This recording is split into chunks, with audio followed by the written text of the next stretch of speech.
the Fox Business Network's Jeff Flock is in the western part of Houston on a rescue boat for us this afternoon. Jeff, how goes? Oh, boy, I'll tell you, Shepard, it's just pouring rain out here. We're with the Harris County Constable going through this neighborhood. This is the one that is closest to the reservoir that they are releasing the water from because they're concerned about the dam. And what they've done is because of that release, the water here has risen. And look at these homes. I mean, look at these cars. Look at this situation.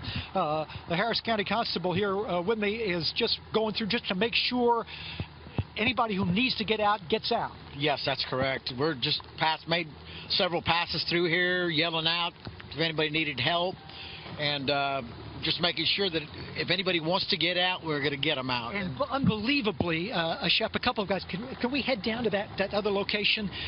There is a location here where people are up on the second floor, and they say they got enough food and water, and they're going to stick this out. Yes, that's what they said. For now, they have our number. If they need something, they're gonna give us a call. I wish they'd go now, so we wouldn't have to come back into this. But and we're in pouring rain right now, and you know, in addition to the release of the water, there is a release of water from the sky. Obviously, it's just pouring down right now, and you can see, look, cars everywhere, houses halfway. Hey, look at this one, Lori. Look behind you. Look, that's a roof of a car right there. Oh boy, I've seen a lot of disasters, as you know, Shep. I'm pretty old, and I've been to a number of these as you have, and this one's right up there. You know, I've been thinking about it compared to our friends over in New Orleans and South Mississippi and the rest, and there's another car underwater. As horrible as that was, one of the worst things I've ever seen. It just seems like this, stretching 300 miles of flooded areas, the recovery time, it's just unfathomable. It is. I mean, you know, you talk about Katrina, and, you know, Houston is the fourth biggest city in the United States. I mean, this goes over a wide area. You know, Katrina, and the great thing about this is, as terrible as this is, loss of life in Katrina obviously was much worse, and that was a terrible, terrible tragedy. You hate to even compare them, but this the enormity of this, and you know, most hurricanes, we'd be done with it by now. We'd be cleaning up, and we'd be thinking about heading home and saying good luck on the rebuild. But right now, I mean, we're still right in the throes of this. Oh, that's the house I was telling you about. This is the folks up here. In fact, you can see their window, this picture window up here with the curtains up there. There are people in there, and they were hollering at them before, and they said, no, we want to stay. We just remodeled our house. Is that what they said? They said they gave us a thumbs up. They gave us a thumbs up. That means they're fine. And just before we get away, this fellow here donated his boat. The constable is riding on a donated boat. This is what Houston has been doing. You live in this neighborhood. Absolutely. Yeah. Nice of you to do that. And, you know, he's just one of many, as you know, the Shepard, that have donated not only their time, but their talents and their gear, because, you know, as enormous as this is, you don't have enough emergency responders to get to everybody. And everybody just had to do it the old-fashioned way, which is save yourself and save your neighbor. I wonder for Captain Longhorn there, I don't remember his name, I'm sorry, but he's wearing that Longhorn's hat.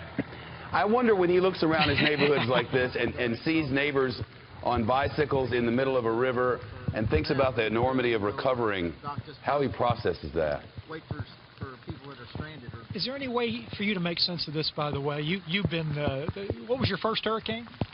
Man, when I was a kid, Celia, down in Corpus area. I mean, do you have any sense of the enormity of what you're dealing with right now? This is definitely the worst I've seen. I've been in law enforcement 28 years, and this is the worst I've ever seen. This is just unbelievable. Unbelievable. I appreciate your time very much, sir. I'm going to get out of your way and let you do your job. For this too, we appreciate y'all showing, as you know, spreading the word on this and making sure people's eyeballs on it. Exactly. Yeah. Exactly. Thank y'all so much, and y'all be careful too. Yeah, I appreciate that. I know you're a veteran of making sure people's eyeballs are on things like Katrina. So that's what we're trying to do. Jeff, 273 separate major flooding areas in Houston. So I guess there's neighborhood after neighborhood after neighborhood as far as you can go looking like this. It just keeps coming. Just keeps going. We were in one earlier, and the water was going down. That's great. Came over here, the water's coming up. no way to fathom the enormity of this right now. And hopefully by tomorrow or the next day maybe we will, but today, not yet.